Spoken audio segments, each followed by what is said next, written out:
ગમે ત્યારે ગમે ત્યાંથી નીકળે,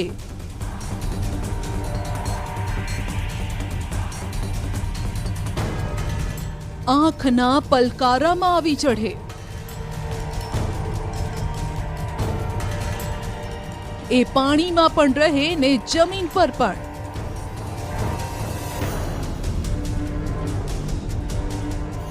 વિશ્વામિત્રી નદીમાં બનાવ્યું છે તેનું સામ્રાજ્ય.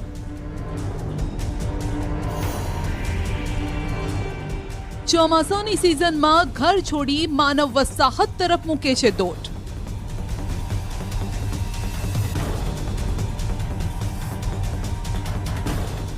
આ શિકારી છે ખૂંખાર અને ખતરનાક.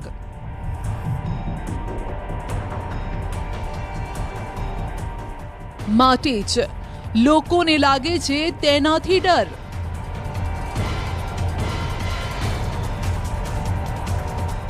કારણ કે આ છે લાલ લોહીનો ભૂખ્યો.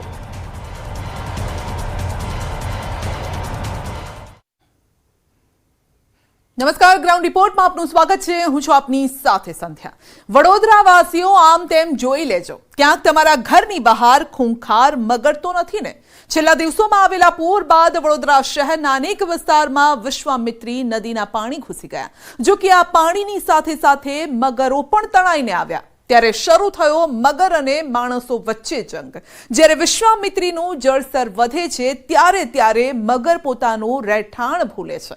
ખૂંખાર શિકારી તેને ટેરેટરી છોડીને માનવ વસાહત સુધી દોડી આવે છે. અને માટે જ ચોમાસું આવતા જ બરોડિયન્સને લાગે છે ડર. ડર પૂરના પાણીથી નહીં, પણ મહાકાય મગરોથી.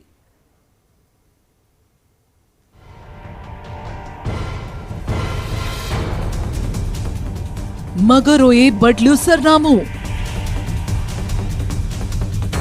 નદી છોડી રહેણાંક વિસ્તારમાં આંટા ફેરા. ચોમાસામાં તો લોકો ઘરની બહાર નીકળતા ડરે છે. ચોમાસું આવતા જ વડોદરાના લોકોને એક ડર સતાવે છે, અને આ ડર છે મગરોનો. આ શહેરની વચ્ચોવચથી પસાર થતી વિશ્વામિત્રી નદીએ પોતાનું સામ્રાજ્ય તેઓએ ઊભું કર્યું છે. આ દ્રશ્યો આપના માટે નવા હશે, પરંતુ બરોડિયન્સ માટે નવા નથી. કારણ કે જ્યારે ચોમાસું આવે છે ત્યારે વિશ્વામિત્રી નદીમાં પૂર આવે ને કંઈક આવા જ દ્રશ્યો સર્જાય છે.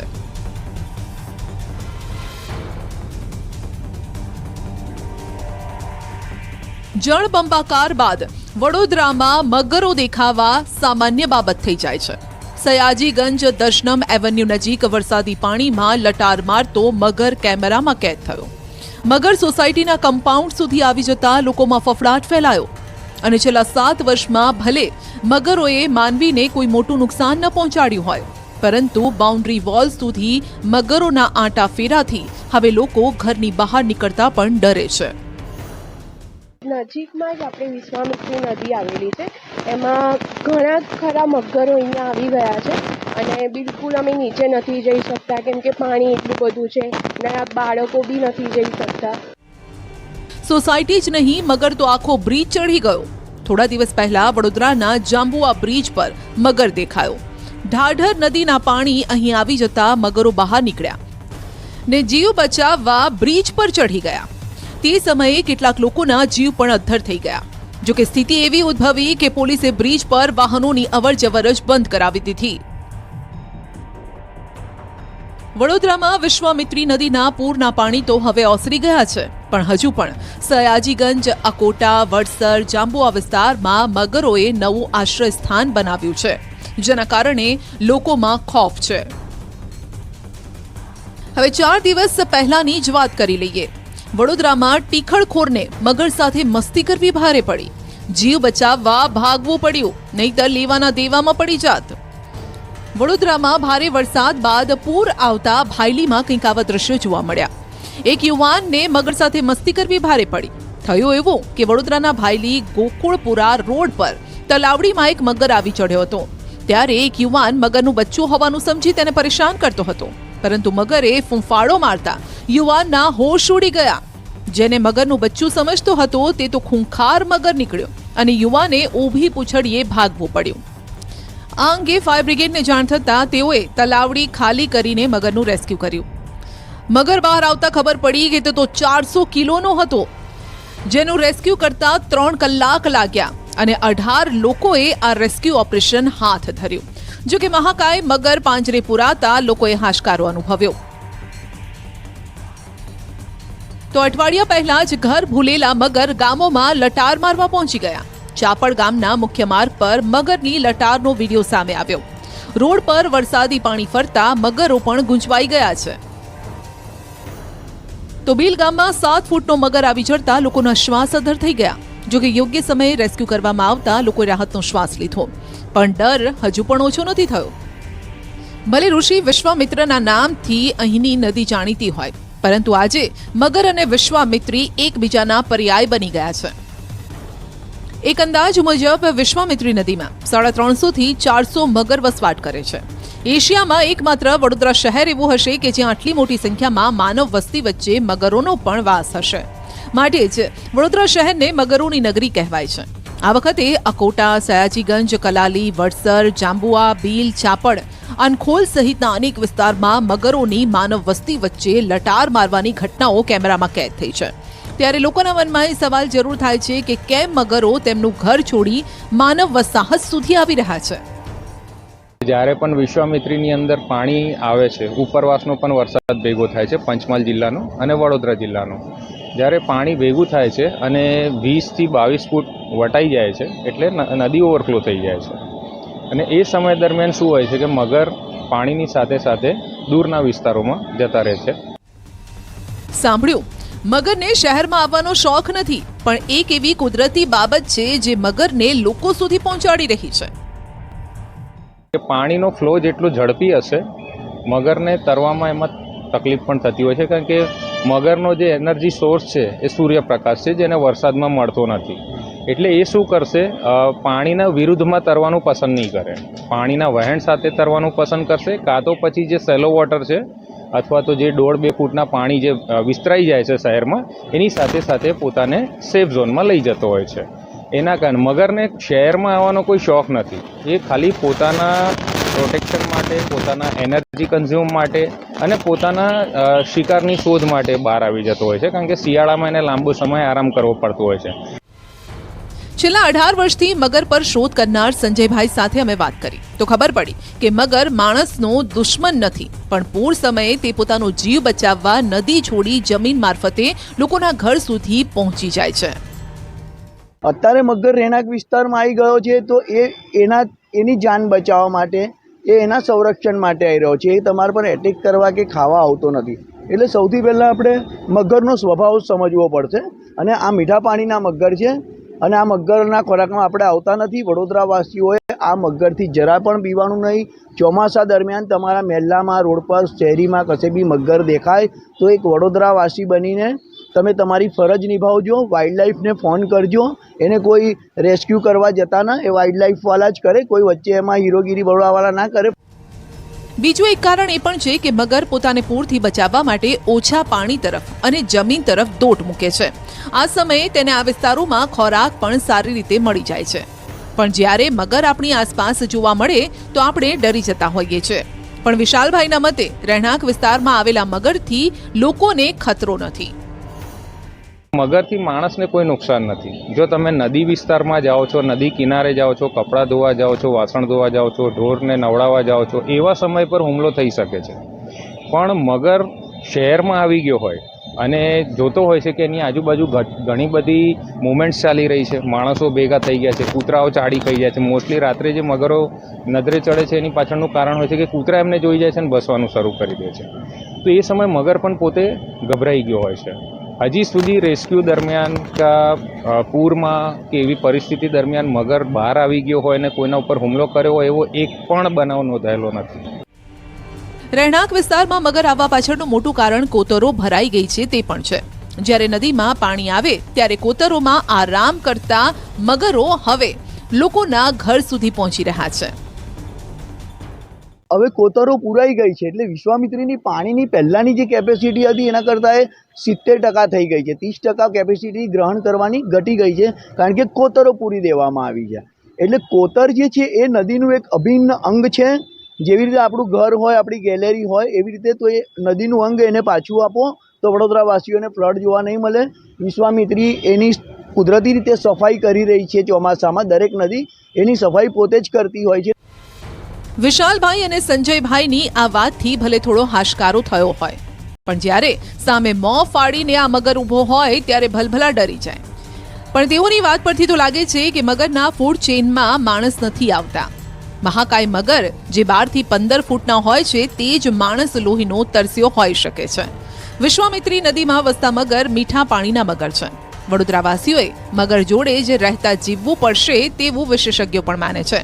અને કુદરતે આપેલી વિશ્વામિત્રી નદી જેવી અમૂલ્ય જે દેન છે તેની જાળવણીનો સંકલ્પ કરવા માટે જીવદયા પ્રેમીઓએ સલાહ આપી છે.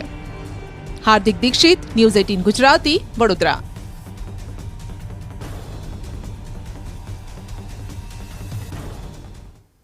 રાજ્યમાં એક એવો ભ્રષ્ટાચારનો કેસ નોંધાયો છે જેણે સરકારી સિસ્ટમ પર ફરી સવાલો ઉઠાવી દીધા છે.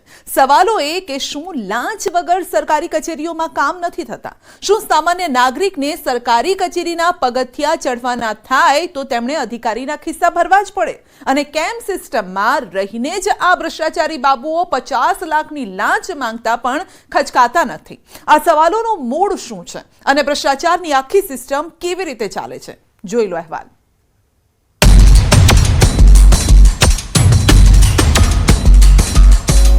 જો તમારી સરકારી કામ કરાવવું છે તો ગજવું ભરેલું રાખજો, કારણ કે ટેબલ નીચેથી અધિકારીઓને આપવી પડી રહી છે મલાઈ. મલાઈ કેવી અને કેટલી તેનો આ પુરાવો છે. જુઓ, રૂપિયાનો આ ઢગલો, કડકડતી નોટના થપ્પે થપ્પા, ટેબલ પર પડેલા 500 રૂપિયાના 30 બંડલ. મધ્યમ વર્ગના લોકોએ એક સાથે આટલા રૂપિયા કદાચ સપનામાં જોયા હશે. માનવામાં નહીં આવે પણ આ બંડલ મધ્યમ વર્ગના સરકારી બાબુનું છે. જ્યારે પોલીસે આટલા રૂપિયા જોયા તો ટીમના સભ્યોની આંખો 4 થઈ ગઈ. પરંતુ આ તો હજુ ટ્રેલર હતું, કેમ કે રોકડા રૂપિયાની સાથે પોલીસને મળ્યા છે સોનાના બિસ્કિટ, એ પણ લાખો રૂપિયાના. જ્યારે આ તમામ મુદ્દામાલની ગણતરી કરી તો પોલીસનું મોઢું પણ ખુલ્લું જ રહી ગયું, કારણ કે અધિકારીના ઘરેથી જેટલો મુદ્દામાલ કબજે કરાયો છે તેની કિંમત 77 લાખથી પણ વધુ છે. એટલે કે ભાઈ સાહેબ 1.25 કરોડ તો ઘરમાં સાચવીને બેઠા હતા. હવે હજારોની કિંમતના પગારદાર અને ટેબલ નીચેથી લાખોની કિંમતમાં કમાણી કરનાર આ અધિકારીને પણ જોઈ લો. આ છે આરોપી નંબર 1 હર્ષદ ભોજક, અને આ છે આરોપી નંબર 2 વચેટિયો આશિષ પટેલ. રાજ્યમાં હાલ લાંચી અધિકારીઓમાં સાગઠિયા બાદ જો કોઈની ચર્ચા છે તો તે છે હર્ષદ ભોજકની, જે અમદાવાદ મહાનગરપાલિકાનો આસિસ્ટન્ટ ટીડીઓ છે. અને આ ટીડીઓ ફસાયા છે એએમસીના ઇતિહાસના સૌથી મોટા લાંચ કેસમાં, જેની વચેટિયા તરીકે મદદ કરી હતી આશિષ પટેલે. આસિસ્ટન્ટ ટીડીઓ તથા એન્જિનિયર લાંચમાં ઝડપાયા બાદ ચોંકાવનારા ખુલાસા પણ થઈ રહ્યા છે. આસિસ્ટન્ટ ટીડીઓ હર્ષદ ભોજકના ઘરે એસીબીએ તપાસ કરતા 73 લાખ રોકડ અને 4 લાખના સોનાના બિસ્કિટ મળી આવ્યા છે. અમદાવાદ મહાનગરપાલિકાના પૂર્વ ઝોનના ટાઉન ડેવલપમેન્ટ ઓફિસર તરીકે ફરજ બજાવતા હર્ષદ ભોજક અને એન્જિનિયર આશિષ પટેલ એસીબીના છટકામાં સપડાઈ ગયા છે. મળતી વિગતો અનુસાર ફરિયાદીની જમીનમાં મકાનો દુકાનો હતી, જે મનપા દ્વારા કબજો લઈ તોડી પાડવામાં આવી છે.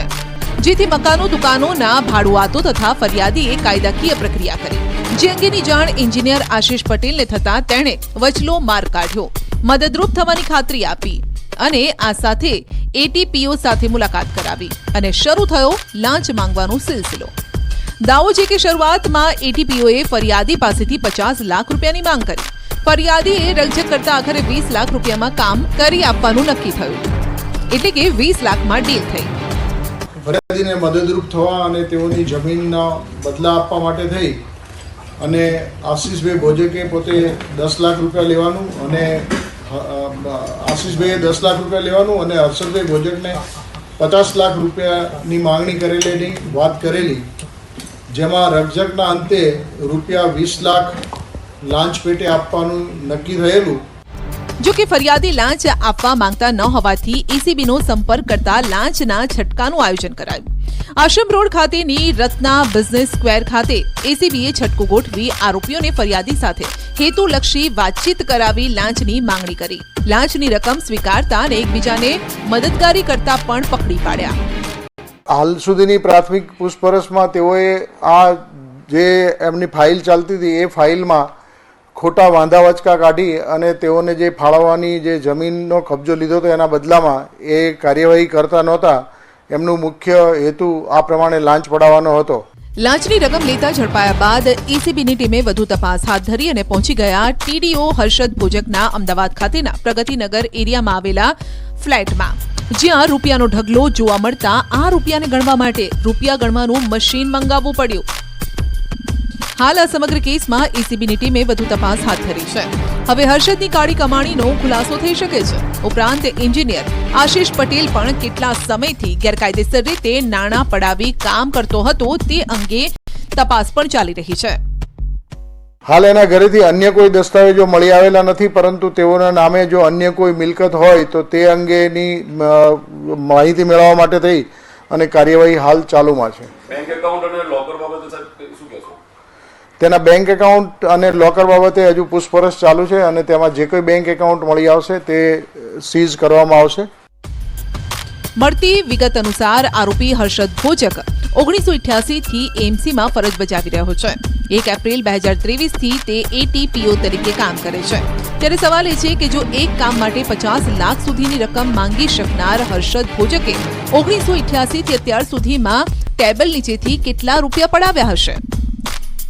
મહત્વનું છે કે રાજકોટ અગ્નિકાંડ થયા બાદ પૂર્વ ટીપીઓ મનસુખ સાગઠિયાનું કરોડોના ભ્રષ્ટાચારમાં નામ ખુલ્યું, જેણે પણ ટેબલ નીચેથી મલાઈ ખાઈને માલદાર બન્યો।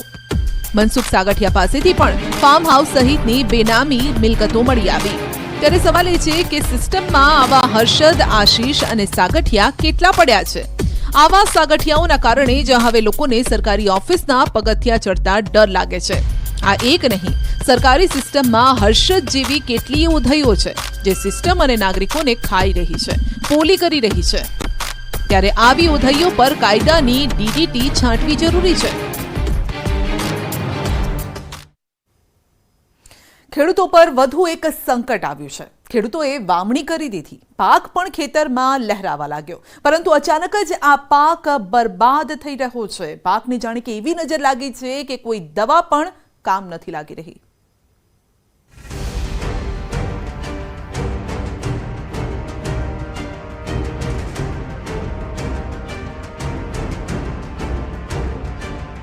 પાક નિષ્ફળ જવાને આરે છે।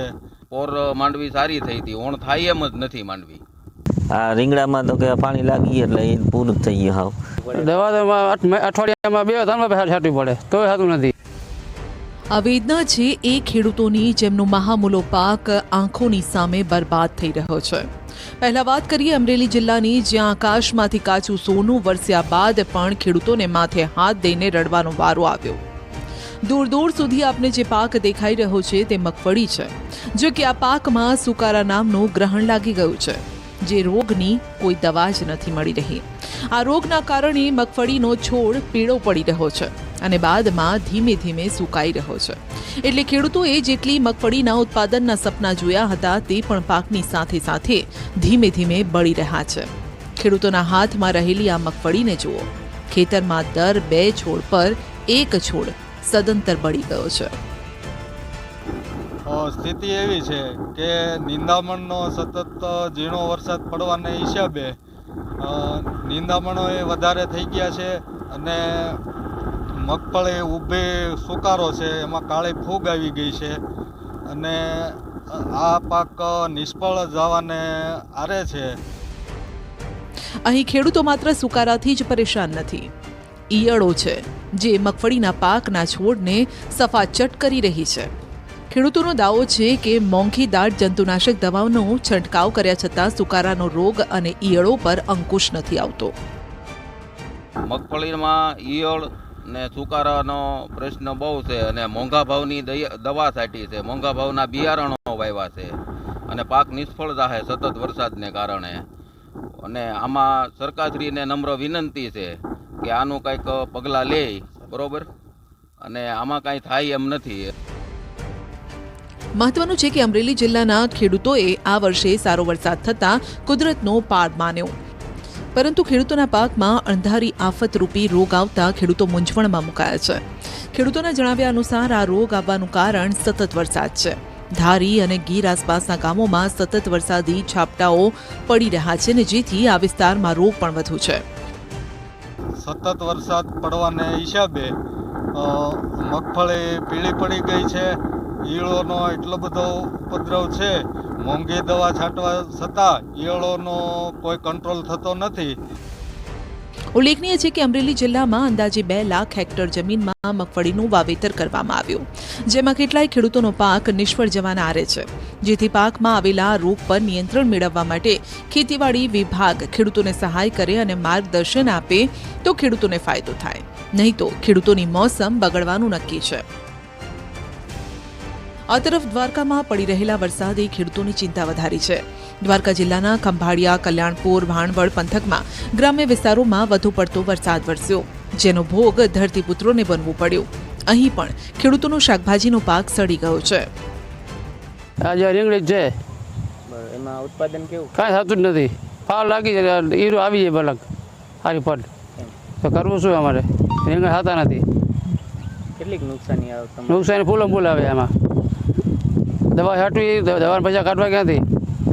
દવાના પૈસા પૂરા પડવા જોઈએ ને. આમાં દવા તો અઠવાડિયામાં 2-3 પૈસા છાંટવી પડે, તોય થતું નથી. ખંભાળિયા તાલુકાના અનેક વિસ્તારમાં મોટાભાગના ખેડૂતો શાકભાજીની ખેતી કરે છે. આ વખતે પણ ખેડૂતોએ કોબીજ, ફુલાવર, રીંગણ, મરચી, તુરિયા, દૂધી જેવા પાક લીધા છે. જો કે વધુ વરસાદના કારણે શાકભાજીના પાકમાં જીવાત બેસી ગઈ છે. ખેડૂતોની ભાષામાં કહીએ તો પાકમાં પાણી લાગી ગયું છે, જેથી નિષ્ફળ ગયેલ પાક માટે ખેડૂતો સહાયની માંગ કરી રહ્યા છે. વરસાદ બહુ વધારે થયો છે. હવે અમારે અહીંયા ટૂંકી જમીન રહે એટલે અમારે શાકભાજીનો અમે ધંધો કરીએ છીએ, પણ આ વરસાદ વધારે થયો એટલે શાકભાજીમાં બધે પાણી લાગી ગયું છે અને ફાલે ખરી ગયો છે. હવે આમાં શું છે કે નવો આમ વૃદ્ધિ એ થાય છે, પણ ટૂંકમાં પાણી લાગી ગયું ને એના હિસાબે હવે બધો ફાલ ખરી ગયો એટલે માલ થતો છે.